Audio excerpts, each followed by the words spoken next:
हो त्या ठिकाणी गप्प बसण्याकरता मंत्रिपद मी स्वीकारलेलं नाही। मुंबई महानगरपालिका सभागृहाच्या कामकाजाच्या वेळेमध्ये महत्त्वाचा बदल करण्यात आलाय। यापूर्वी सभा ही दुपारी 3 वाजता सुरू होत होती, मात्र आता ती 1 तास लवकर म्हणजेच दुपारी 2 वाजता सुरू करण्यात येणार आहे। जास्तीत जास्त तरुण नगरसेवकांना सभागृहामध्ये आपली भूमिका मांडण्याची संधी मिळावी, चर्चेला अधिक वेळ मिळावा आणि कामकाज हे अधिक प्रभावी व्हावं या उद्देशानं हा निर्णय घेण्यात आलाय।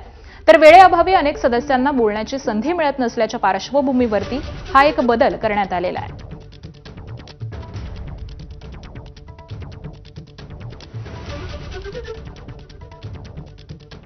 मुख्यमंत्री देवेंद्र फडणवीसांनी पुन्हा दिल्ली दौरा केला आहे। रात्री त्यांनी भाजप राष्ट्रीय अध्यक्ष नितीन नवीन यांची भेट घेतली, तर या दौऱ्याचं कारण मात्र कळू शकलेलं नाही। मात्र मुख्यमंत्र्यांची हा एकाच आठवड्यातली ही दुसरी दिल्ली वारी आहे। हे दौरे तातडीनं केल्यामुळे आता चर्चांना उधाण आलेलं आहे। आगामी काळामध्ये सुरू होणाऱ्या राज्याच्या अर्थसंकल्पाच्या पार्श्वभूमीवरती हे दौरे होते असं देखील बोललं जात आहे।